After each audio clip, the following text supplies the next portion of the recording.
Hello friends, इस video में हम लोग समझने वाले हैं HTML सिमेंटिक्स क्या होती है, उसकी ज़रूरत क्या है, इम्पोर्टेंस क्या है। उसके बाद फिर हम लोग समझेंगे HTML के बेस्ट प्रैक्टिसेस जिसको फॉलो करने चाहिए as a good developer, as a professional developer. इन सारी चीज़ों के बारे में हम लोग जानेंगे इस वीडियो में। चलिए शुरू करते हैं। अब हम लोग समझते हैं सिमेंटिक्स इन HTML। सिमेंटिक्स इन HTML होता क्या है। सिमेंटिक जैसे मान लेते हैं ये एक वेब पेज है, ये पूरा जो है ये ऊपर से लेकर के नीचे तक ये पूरा एक वेब पेज है। अब वेब पेज जो होते हैं वो कई सारे कंपोनेंट से मिलके बने हुए होते हैं। जैसे कंपोनेंट हो गया, एक हेडर हो गया, एक यहाँ पे नैब हो गया, एक साइड हो गया, एक फुटर हो गया, यहाँ पे फेक मेन हो गया। तो हर कंपोनेंट के लिए जो है एक पर्टिकुलर HTML बनाए गए हैं जिसको रैप करना होता है ताकि वो समझ में आए कि वो किस चीज के लिए बनाया गया। तो उसी को बोलते हैं हम लोग सिमेंटिक्स।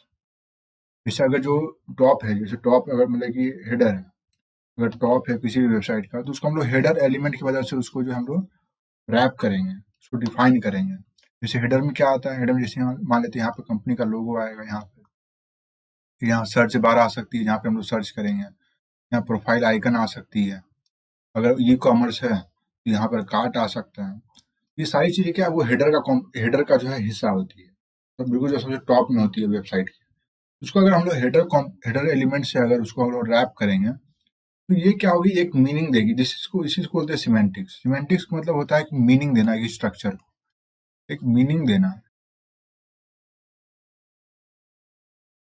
सबको मीनिंग देना कि हर कंपोनेंट जो है किसी किसी पर्टिकुलर काम को या पर्टिकुलर जो है चीज को जो है दर्शा रही है। अब जैसे कि नैब है, तो नैब का मतलब होता है नेविगेशन लिंक। तो अब इस कंपोनेंट के अंदर जो सारे लिंक्स जाएंगे, लिंक्स, इसके अंदर सारे लिंक्स होंगे कि मतलब कि दूसरे पेज के लिए जो है लिंक्स हो, या उसी मतलब कि वेब पेज में अलग अलग सेक्शन के लिए लिंक्स हो। ये सारी लिंक्स इसमें जाएंगी ये जो नैब एलिमेंट के अंदर में। उसके बाद अगर जैसे कि असाइड है, तो जो भी साइड जैसे कि स्क्रॉल बार होते हैं या फिर लिंक्स हो सकती है, तो वो सारी चीजें जो है वो इस असाइड एलिमेंट के अंदर जाएगी। फिर आता है फुटर, जो कि सबसे बिल्कुल वेबसाइट के नीचे में होगी। तो इससे मतलब पता चल रहा है कि ये फुटर है। तो just to give a meaning, इसलिए जो है हम लोग इस सारी HTML एलिमेंट का इस्तेमाल करते हैं। जैसे मेन जो होता है वो सबसे ज्यादा इंपॉर्टेंट होता है। किसी भी एक HTML पेज का सबसे बड़ा जो हिस्सा जो होता है वो मेन का ही होता है। और इस मेन के अंदर कई सारे सेक्शन हो सकते हैं, जैसे यहाँ तो एक है, वैसे कई सारे सेक्शंस हो सकते हैं। फिर एक आर्टिकल्स भी हो सकते हैं, फिर आर्टिकल्स के अंदर भी जो है सेक्शंस के अंदर भी आर्टिकल्स हो सकते हैं, फिर आर्टिकल्स के अंदर फिर पैराग्राफ होंगे, फिर इमेजेस होगी। तो इससे क्या हो रहा है कि एक मीनिंग बन रहा है कि हर चीज के लिए, पर्टिकुलर चीज के लिए जो है पर्टिकुलर एक HTML एलिमेंट है। जबकि यहाँ अगर हम लोग नॉन सिमेंटिक HTML में देखें, यहाँ पे हर काम के लिए जो डिव का इस्तेमाल किया, कोई भी कंपोनेंट बनाना, चाहे वो हेडर हो, चाहे वो नैब बार हो, चाहे वो साइड हो, चाहे वो फुटर हो, हमेशा हर जगह जो है डिव का इस्तेमाल किया जाए। इससे कुछ पता चल नहीं रहा है, it does not give any meaning. Meaning कुछ पता चल नहीं रही है HTML स्ट्रक्चर के बारे में। तो जो एक सिमेंटिक्स का मतलब होता है कि एक HTML के स्ट्रक्चर को मीनिंग देना। हालांकि देखने में जो है दोनों सेम होगा, दोनों प्रेजेंटेशन जो होगी दोनों बिल्कुल सेम होगी। देखिए अब हम लोग समझते हैं कि सिमेंटिक्स क्यों जरूरी है, उसका इंपॉर्टेंस क्या है, उसको हम लोग एक एक करके समझते हैं। तो सबसे पहले हम लोग समझते हैं सिमेंटिक्स वर्सेस प्रेजेंटेशन। प्रेजेंटेशन दोनों में सेम होगी, सिमेंटिक्स और नॉन सिमेंटिक्स में। सिमेंटिक्स में सब क्या है कि सिर्फ एक मतलब मिलेगा, कंटेंट को एक मीनिंग मिलेगी। The goal is to separate the content meaning from its visual appearance. How an element is look is controlled by CSS while its purpose is defined by the HTML tag. Meaningful tag का इस्तेमाल करना, meaningful tag का इस्तेमाल, जैसे instead of using generic non semantic containers like div या span का everywhere, developer use specific tag that inherent describe the content.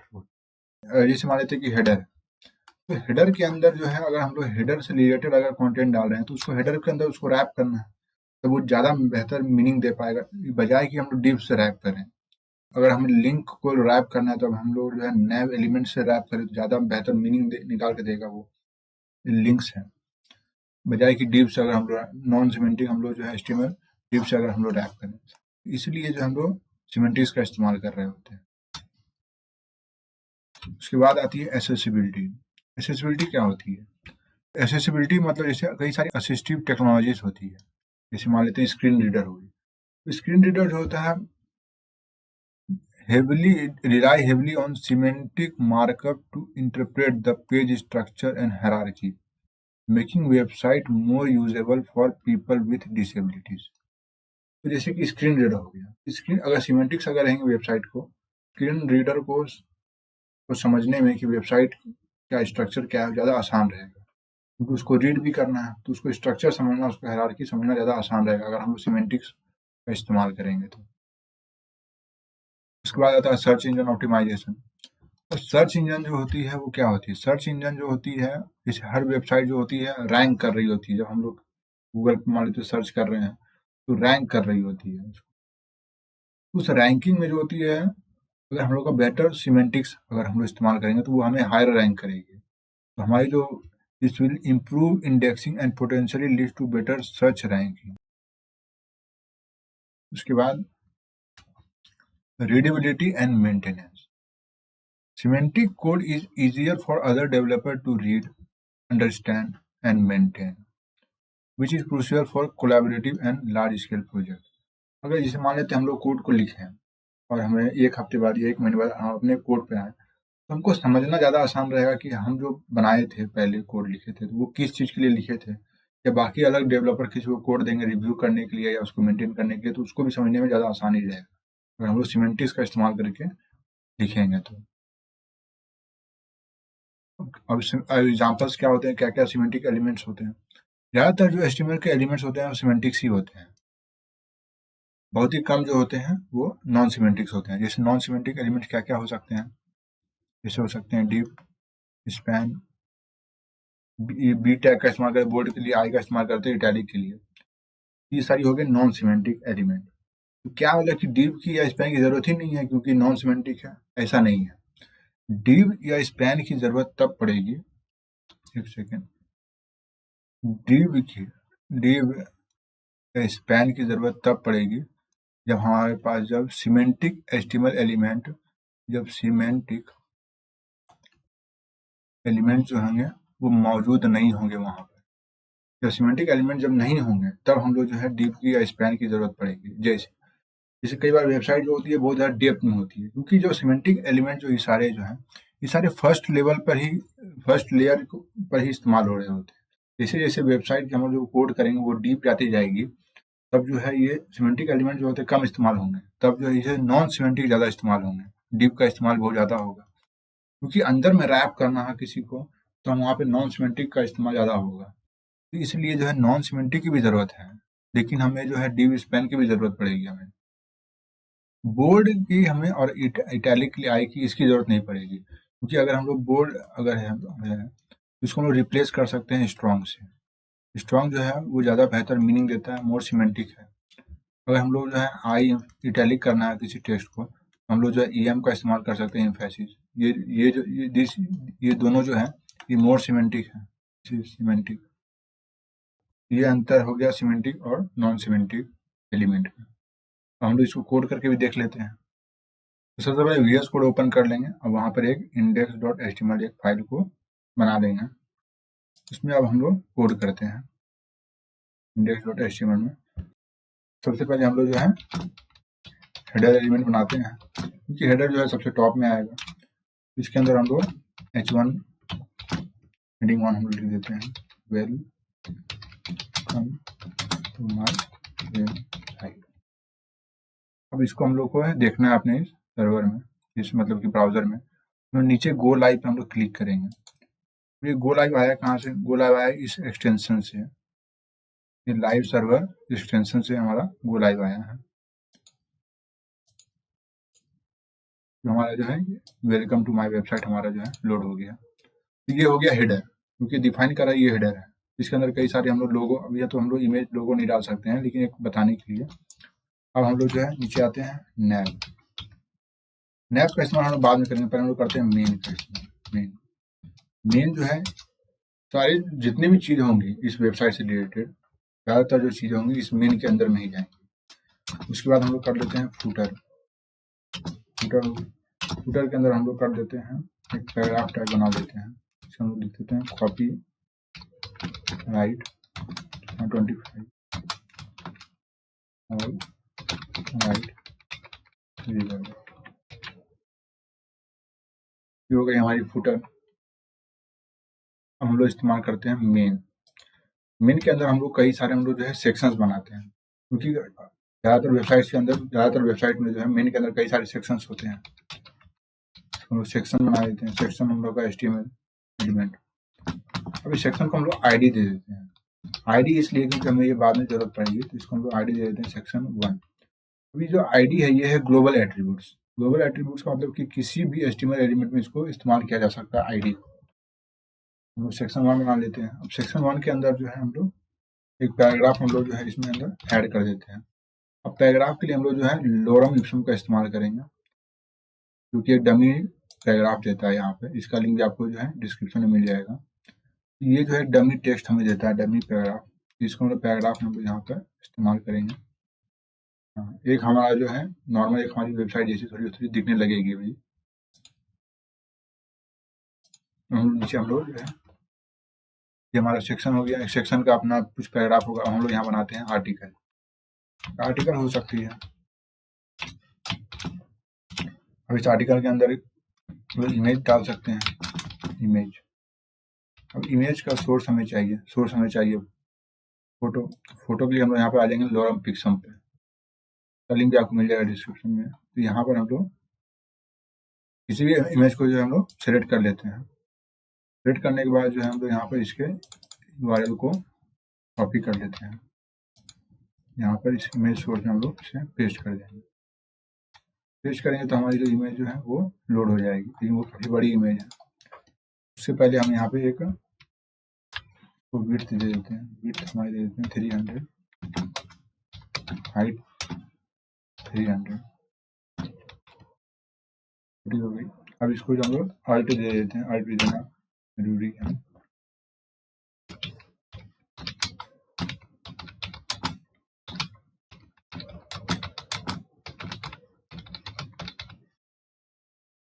ये हो गई हमारी इमेज। अब इसके अंदर भी हम लोग टेक्स्ट ऐड कर सकते हैं। कुछ टेक्स्ट के लिए हमारी हम लोग डमी टेक्स्ट हम लोग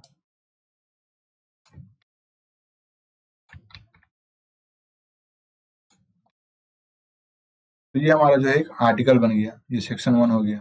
इसी जैसे हम लोग जो है एक सेक्शन 2 भी बना देते हैं। सेक्शन अगला सेक्शन इसको हम लोग ID दे देंगे सेक्शन 2।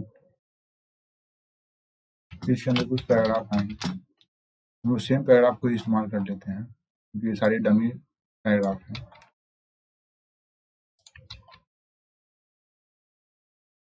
आर्टिकल्स को जो है हम लोग भी आर्टिकल्स को इस्तेमाल कर लेते हैं।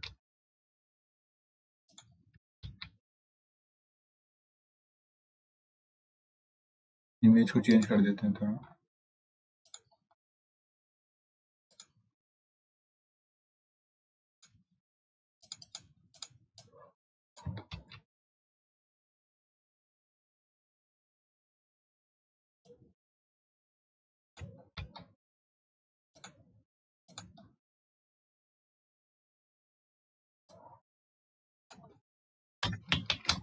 हाँ, मैन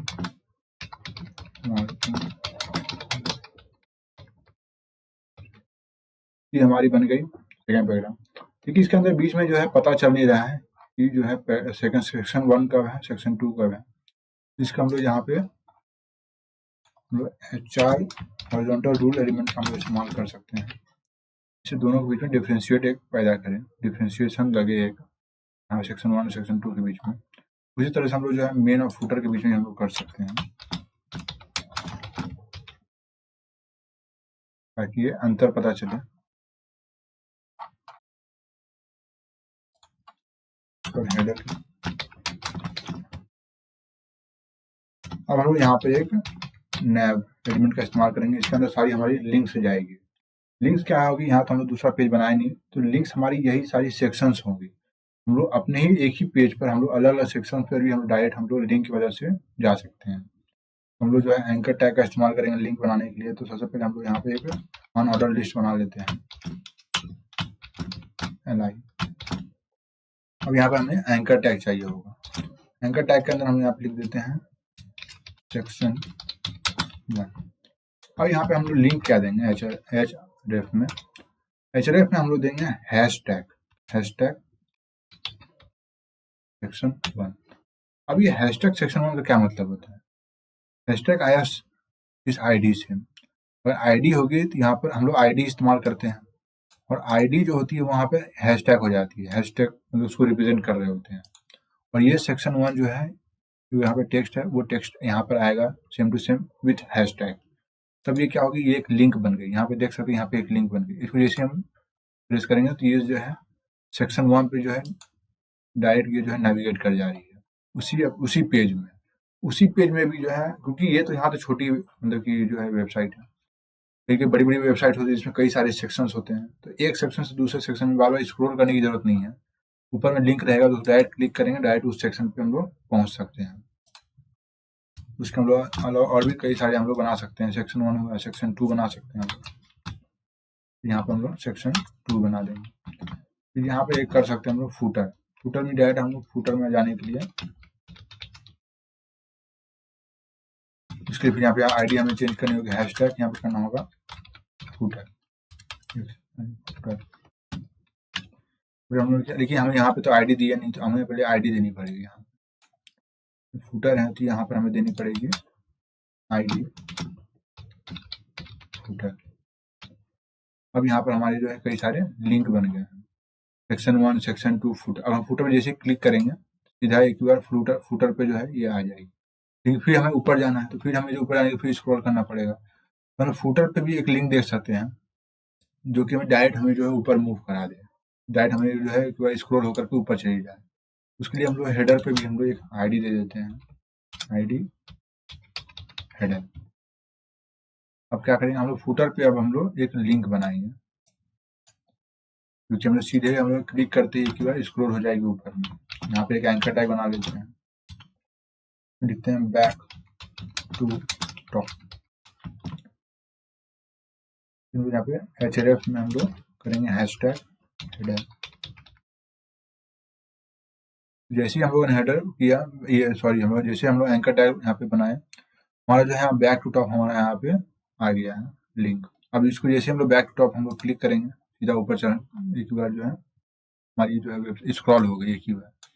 हम लोग फूटर पे जा सकते हैं, फिर यहाँ पे हम लोग बैक टू टॉप ला सकते हैं। तो इस तरीके से जो है एक सेक्शन से दूसरे सेक्शन पे हम लोग मूव कर सकते हैं इस नैव लिंक की मदद से। मेन सेक्शन हो गया। अब यहाँ पर जो है देख सकते हैं कि हमारी जो है बन चुकी है HTML सिमेंटिक्स। इस HTML सिमेंटिक्स के अंदर सबसे ऊपर में हेडर है, क्योंकि हमारी जो है इस वेबसाइट का नाम यहाँ पर आ रहा है। कुछ और भी हम लोग यहाँ पर लोगो दे सकते हैं, हम लोग यहाँ पे सर्च बार दे सकते हैं, कुछ भी दे सकते हैं हम लोग। ये हमारी हेडर हुई। उसके बाद फिर हमारी जो है नैव एलिमेंट आई, जहाँ पर हमारे सारे लिंक्स आए, जो कि हम लोग यहाँ पे जो है दूसरी पेज की भी लिंक हो सकती है। हमारी यहाँ पे फिलहाल हमारी इसी सेम वेबसाइट के अलग अलग सेक्शंस की लिंक है। फिर यहाँ पर मेन आता है जो कि सबसे इम्पोर्टेंट है, उसके अंदर कई सारे सेक्शंस आते हैं, कई सारे सेक्शंस आ सकते हैं। उस सेक्शंस के अंदर जो है कई सारे आर्टिकल्स ये आ सकते हैं। ये हमारी मेन हो गई। उसके बाद फिर हमारी हो गई फूटर। तो यही चीज जो होती है वो HTML सिमेंटिक्स होती है। अब यहाँ पर हम चाहे तो डिव का भी इस्तेमाल कर सकते हैं, डिव। तभी हमारी वेबसाइट जो है वैसे ही जैसे पहले दिख रही थी वैसे ही अभी भी दिखेगी, कोई अंतर नहीं आएगा। क्योंकि अब यहाँ पे नैव का इसको भी अगर डिव कर देंगे, तो क्या होगी, फिर समझने में काफी मुश्किल हो जाएगी वेबसाइट के अंदर फिर इस डिव का क्या मतलब हो रहा है, इस डिव का क्या मतलब है। एक मतलब बताने के लिए इसलिए हम लोग HTML सिमेंटिक्स का इस्तेमाल किया जाता है। तो ये थी हम लोग जो है सिमेंटिक्स और नॉन सिमेंटिक्स के बारे में हम लोग थ्योरी भी देख लिए और प्रैक्टिकल भी देख लिए हम लोग। अब हम लोग समझते हैं HTML के बेस्ट प्रैक्टिसेस जिसको फॉलो करना चाहिए as a good developer. HTML का जो मतलब होता है simple, for structure and meaning, not for design. HTML का मतलब होता है सिर्फ कंटेंट को प्रोवाइड करना with the right structure and meaning. Design का जो काम होता है वो हम लोग सिर्फ और सिर्फ CSS की मदद से कर रहे होते हैं। HTML से हम लोग डिजाइन नहीं कर रहे होते हैं। HTML सिर्फ और सिर्फ कंटेंट प्रोवाइड करने के लिए है और उसको सिमेंटिक्स का इस्तेमाल करके हम लोग उसको मीनिंग दे रहे होते हैं। अब यहाँ पर जो है हम लोग सबसे पहला जो बेस्ट प्रैक्टिसेस में क्या आता है, use semantic HTML, most important. Always prefer semantic HTML, ये semantic element instead of div when possible. तो ये सबसे ज़्यादा इंपॉर्टेंट है ये। उसके बाद आता है यूज़ करेक्ट हेडिंग ऑर्डर।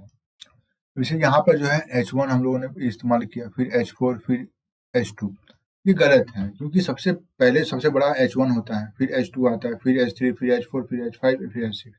ये गलत है क्योंकि ये एक हायरार्की फॉलो करनी है। जैसे यहाँ पर की गई, पहले H1 आया, फिर H2 आया, फिर H3 आया, फिर H4 आएगा, फिर यहाँ पर जो है H4 आएगा, फिर यहाँ H5 आएगा, फिर H6 आएगा। ये हायरार्की को मेंटेन करना है। उसके बाद फिर always use alt attribute for images. अब इमेज में जो है ये अल्ट एट्रीब्यूट का इस्तेमाल जरूर करना चाहिए क्योंकि भले इमेज लोड हो या ना हो या फिर इमेज सही हो, अल्ट का इस्तेमाल करना ही करना है क्योंकि ये कई सारी जो है बाई चांस इमेज लोड नहीं हुई तब अल्ट वहाँ पर काम आएगा। दूसरी बात की स्क्रीन रीडर जो होती है वो अल्ट एट्रीब्यूट को ही पढ़ रही होती है। उसके बाद आता है use level with forms input. अब ये इनपुट है, जैसे टाइप ईमेल हो गया या फिर टाइप टेक्स्ट भी हो सकता है, तो हमें जो हमेशा लेबल प्रोवाइड करना है। लेबल से क्या होगा कि पता चलेगा यूजर्स को कि इस इनपुट फील्ड में क्या फिल करना है। उससे जो है कि इम्प्रूव यूजिबिलिटी एंड एक्सेसिबिलिटी बढ़ेगी। तो इसलिए लेबल का हमेशा इस्तेमाल करना चाहिए। फॉर्म के जब फॉर्म इनपुट में जब हम लोग कोई भी इनपुट एलिमेंट का इस्तेमाल कर रहे हैं तो लेबल का इस्तेमाल। अब हम लोग समझते हैं HTML के नेस्टिंग रूल्स। नेस्टिंग रूल्स क्या होते हैं? जैसे कि ब्लॉक लेवल जो एलिमेंट्स होते हैं कैन कंटेन अदर ब्लॉक और इनलाइन एलिमेंट्स। अब जैसे ब्लॉक लेवल जैसे क्या होते हैं, जैसे डिव हो गया, तो डिव जो होता है वो अपने अंदर कई सारे ब्लॉक और या फिर इनलाइन एलिमेंट्स को भी वो कंटेन कर सकता है। जैसे डिव हो गया, सेक्शंस हो गए, ये सारे कंटेनर्स होते हैं। कंटेनर्स का मतलब कि इसके अंदर कई सारी चीजें, ये फाइनल नहीं होता। सेक्शन जो होता है किसी चीज को कवर कर रहा होता है, एक रैपर की तरह काम करता है। आर्टिकल्स भी होता है, ये सारी जो कंटेनर्स होते हैं, कंटेनर्स का मतलब कि वो रैप कर रहे होते हैं। एक शुरू में एक आर्टिकल होगा, फिर इसके अंदर जो है एक आर्टिकल होगा, क्लोजिंग ओपनिंग टैग होगी, क्लोजिंग टैग होगी, ये कंटेनर की तरह काम कर रहा होता है। इसके अंदर में कई सारी चीजें, इमेज हो सकती है या फिर टेक्स्ट हो सकता है, कुछ भी चीजें हो सकती है। तो आर्टिकल जो एज अ एलिमेंट जो होती है कंटेनर की तरह काम कर रही होती है। इस कंटेनर के अंदर जो है ब्लॉक एलिमेंट्स भी आ सकते हैं, इनलाइन एलिमेंट्स भी आ सकते हैं।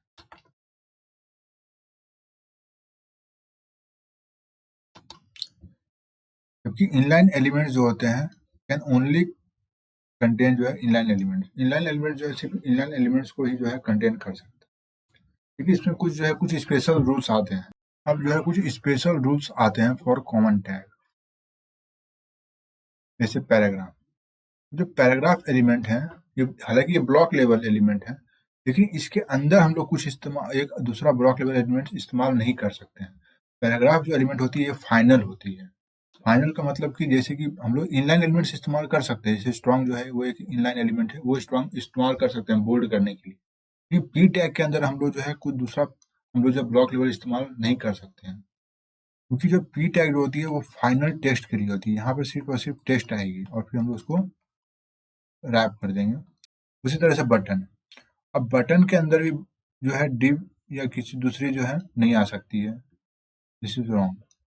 बटन भी जो है डायरेक्ट उसके अंदर टेक्स्ट आएगा, जो कि फिर इसको हम लोग जो है क्लिक करेंगे बटन को, तो इसके अंदर कुछ चीज नहीं आएगी, कोई डिव या कोई ब्लॉक लेवल एलिमेंट जो है वो नहीं आने चाहिए। ये थी HTML की बेस्ट प्रैक्टिसेस। लेकिन इसके अलावा भी कई सारी और जो है बेस्ट प्रैक्टिसेस हैं जिसको फॉलो करनी चाहिए। वो धीरे धीरे जैसे जैसे हम लोग कोड करेंगे वैसे वैसे जो है आपको और पता चलता जाएगा कि कौन कौन सी बेस्ट प्रैक्टिसेस हैं, क्योंकि सबको बता पाना छोटी छोटी चीजें होती हैं, क्योंकि हम लोग सीधा जो है कोड करके हम लोग सीख सकते हैं। तो आज के लिए इतना ही, हम लोग मिलते हैं अपने अगले वीडियो में, तब तक के लिए बाय बाय।